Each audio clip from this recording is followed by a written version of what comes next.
Pleasant evening to all invited guests, participants, and colleagues. You are all welcome to this evening's presentation in the beautiful city of Beijing, China, for this year's 2026 Strategic Human Resource Management Conference. The Compensation and Benefits team at IT Solution Inc. Limited will be presenting under the theme Unlocking the Power of Total Rewards, Developing a Total Compensation System. Please allow me to introduce our team of experts who have all worked together towards the success of our presentation. Mrs. Hannah LeBlanc-Pear, Miss Kenya Richmond, Mrs. Shinette Tong Roberts, Miss Sherilyn Bowens, and myself, Miss Kayana Allen. Today's session aims to provide insights on total compensation, compliance and legal compensation, challenges and issues of total compensation, strategies for assessing and managing total compensation. Let's get started. The total compensation system is a combination of monetary and non-monetary benefits that is used to attract, retain, inspire, and satisfy workers in order to increase productivity and effectiveness and foster positive workplace attitudes. Gongor 2011. An employee's whole compensation package, including all benefits above basic pay, is outlined in a total compensation statement. This package, also known as the Total Rewards System, is inclusive of basic pay, pension benefits, health insurance, career advancement, vacation entitlement, and more. Let's dive more in as we look at the compensation pay structure management. Without a defined compensation philosophy, pay often becomes a source of internal conflict, leading to inequity and high turnover. A company may develop a framework for deciding on their employee salary and benefits. This is called a compensation philosophy. By incorporating all aspects of compensation, including base pay, incentives, health benefits, and other perks that comprise the entire rewards package, it promotes openness.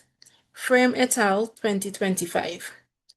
The development and use of strategies and policies that seek to pay employees fairly, equally, and consistently in line with their values to the company is the focus of compensation management. Armstrong 2005. Factors to consider when setting compensation pay structures. Organization may consider these 4 factors when setting up the compensation structure, as these are the core factors that would affect both the employer and the employee. These include industry standard, market demand, geographic location, and employee expertise level. Bryan 2026. Elements of total compensation. Compared to the conventional salary and benefits approach, the entire reward concept is more all-encompassing. When creating the overall reward compensation system, reward specialists should take into account any changes in the external and internal environment. The Total Reward Association expanded its concept in 2000 to incorporate many elements like recognition, development, perks, well-being, and remuneration. Numerous studies have tried to ascertain how employees regard various components of total remuneration. As a result, the idea of total reward has been created to incorporate all elements that employees value at various points in time. The 5 components of the compensation package include base pay, variable pay, benefits, equity, and benefits and perk. Strategies for controlling costs in organization. Effective cost entails strategic, data-driven decisions that support corporate objectives while preserving a competitive, alluring whole incentive package. It goes beyond straightforward reduction. The strategies that can be used to control cost in an organization are namely performance-based pay structure, salary and hiring freezes, wage adjustment, and reduced hours, and regular benchmarking. Let's now focus our attention on performance appraisal.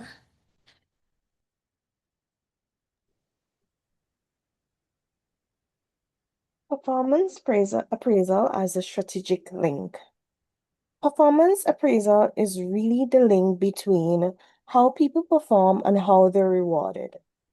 As Lawler points out, it acts as that bridge helping organizations assess what employees are contributing and then use that information to decide on pay and rewards. So it's not just about evaluating performance, it's about making those evaluations actually matter. When employees can clearly see that their performance is connected to rewards, they tend to take the whole process more seriously. They're more motivated to improve because they know it leads somewhere. This idea is backed by expectancy theory, Vroom, whom basically argues that people are motivated when they believe the effort will lead to good performance and that performance will be rewarded in a way they value. There's also, a retention side to this. High performers are much more likely to stay in organizations where they feel recognized and fairly rewarded. But if that link between performance and rewards is weak or unclear, those same employees may feel overlooked and decide to leave. That's what Nyberg refers to as the sorting effect, where top talent exists because they don't feel properly valued. And finally, having a structured appraisal system helps create fairness and transparency. It gives organizations a more objective way to make compensation decisions rather than relying on subjective judgment. That not only reduces bias, but also ensures that HR practices are aligned with organizations' overall goals.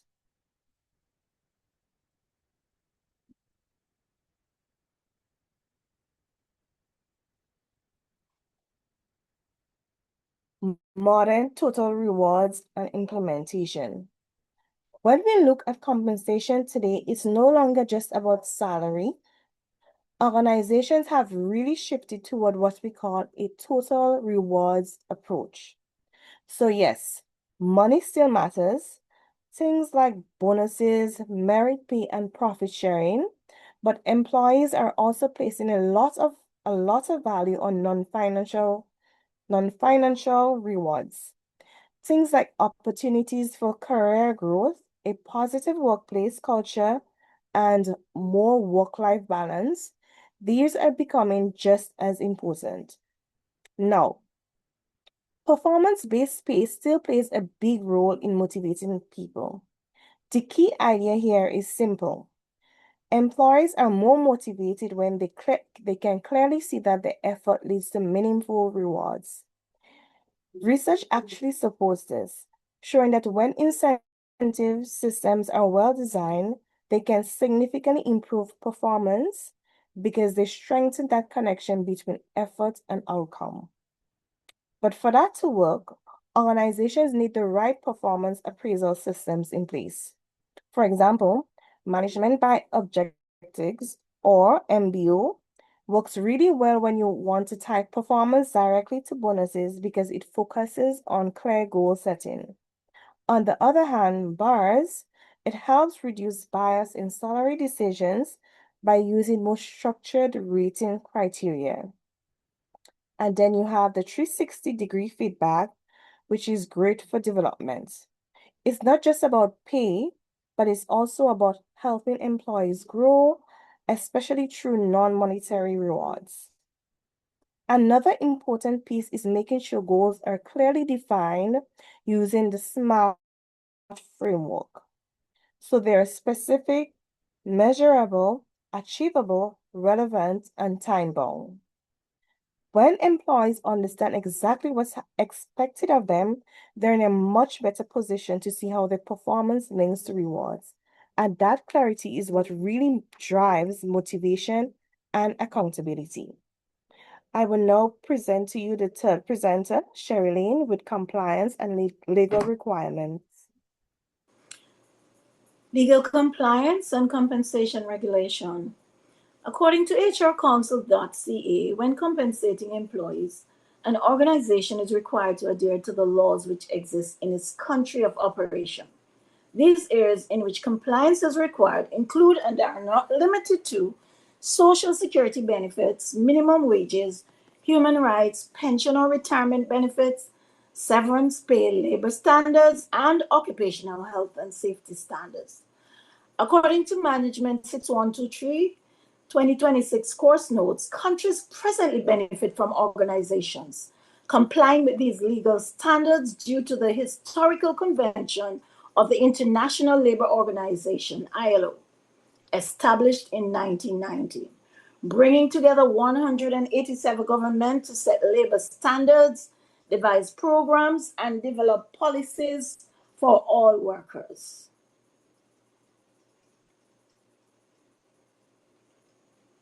Based on the location of this conference, it is deemed expedient to briefly look at compliance and legal requirements of workers in China in comparison to the compliance and legal ramifications of the Caribbean. In the Caribbean, minimum wage policies are reviewed according to the territory. This, in most cases, becomes a political issue and is adjusted based on which party is governing the nation, and increases are placed in election manifestos. Caribbean countries have established labor legislations governing the collective bargaining process. This in turn influences pay structure and conditions relating to employment in the different territories.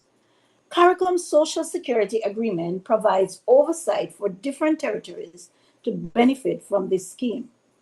In countries such as China, there was no minimum wage regulations prior to 1994.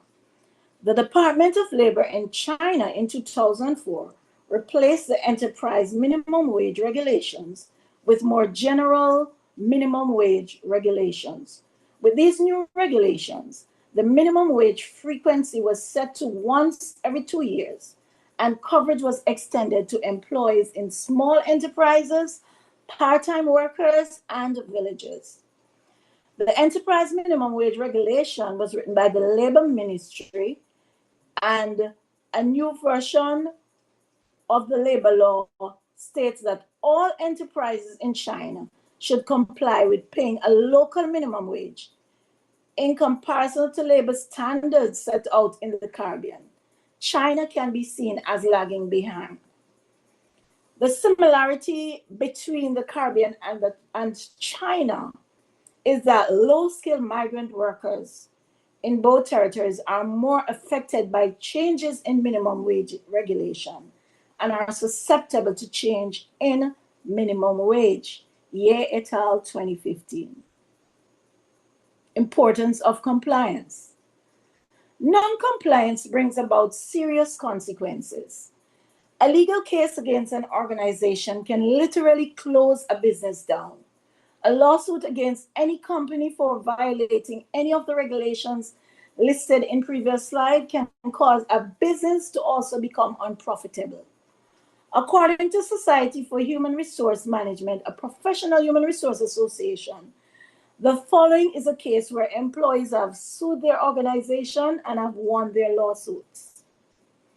An investigation by the WHD resulted in the recovery of $399,000 in unpaid overtime for 49 workers at a family-owned specialty grocery store in Illinois.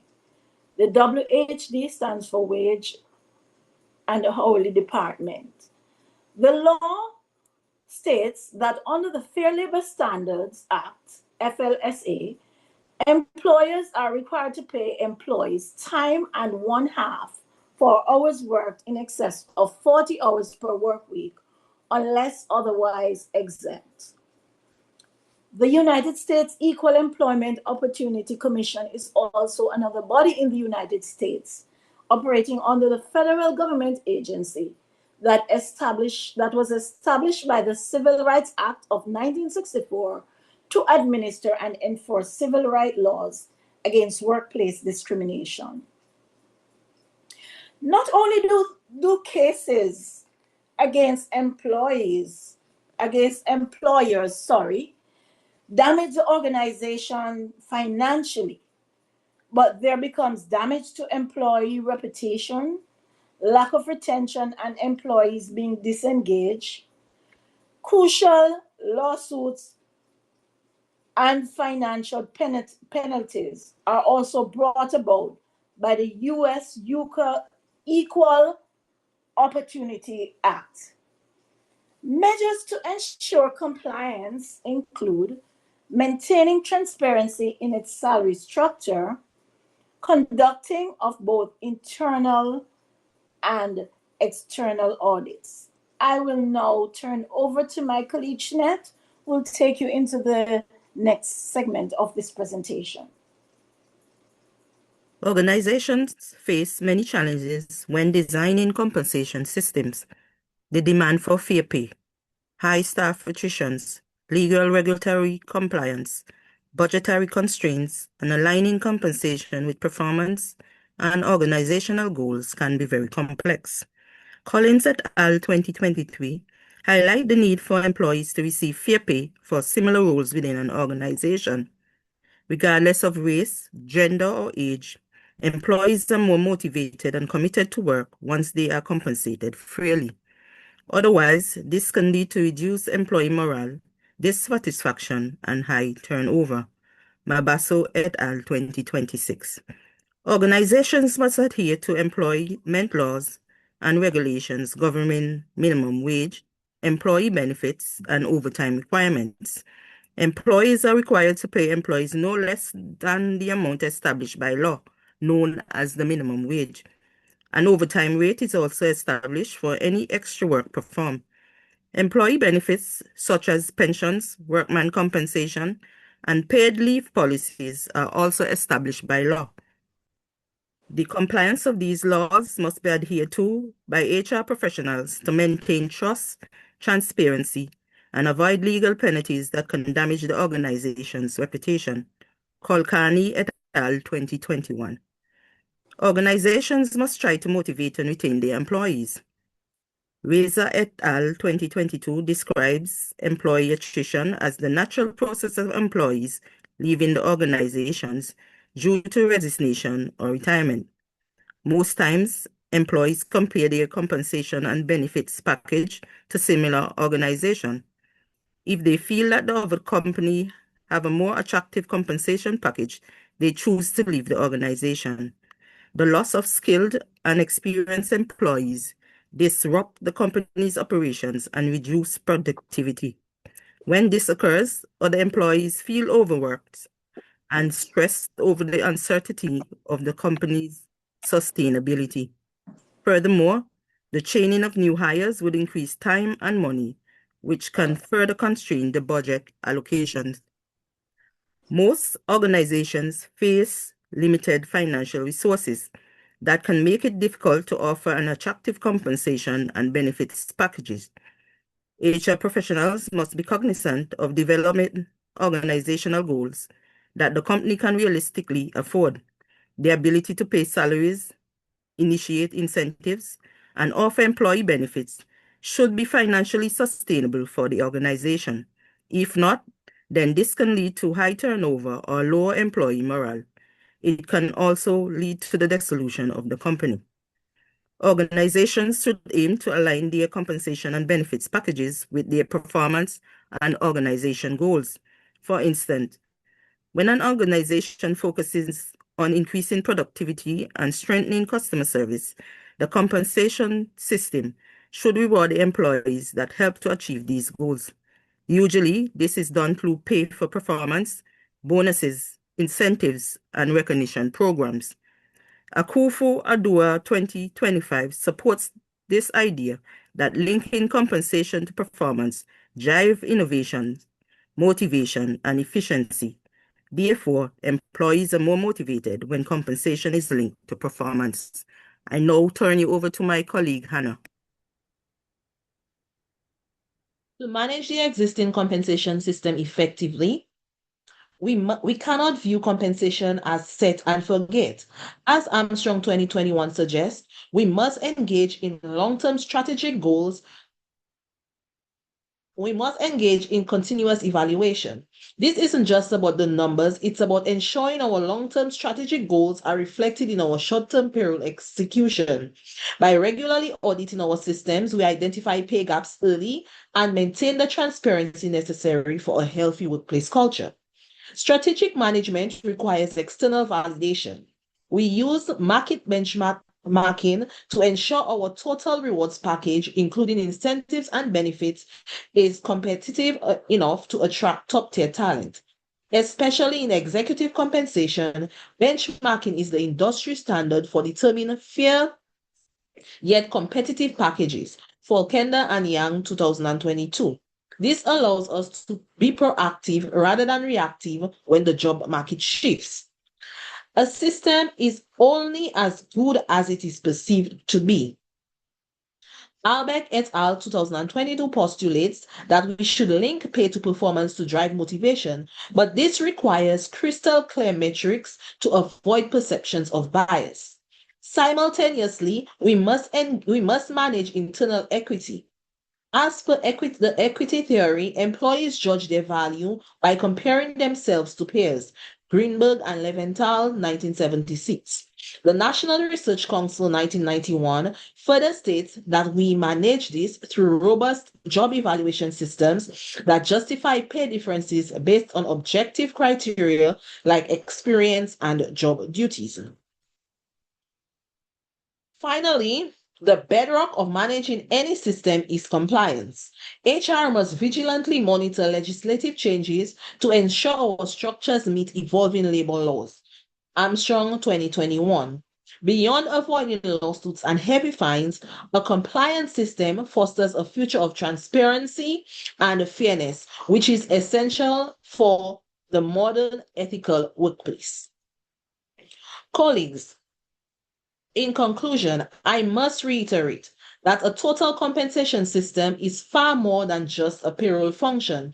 It is a strategic engine. When people align base pay and benefits with real career opportunities, we aren't just paying people, we are investing in motivation and driving business performance. But for this engine to stay efficient, we must commit to rigorous assessment strategies. By utilizing market benchmarking and internal equity audits, we ensure our system remains both competitive and fair. We don't just set and forget our compensation. We measure its impact against our organizational goals. However, that engine only runs if it stays on the tracks. We've seen that ignoring legal compliance isn't just an HR lapse, it's a massive financial risk. By prioritizing transparency, risk management, and constant evaluation, we ensure that our compensation strategy doesn't just attract talent, but protects the very future of the organization.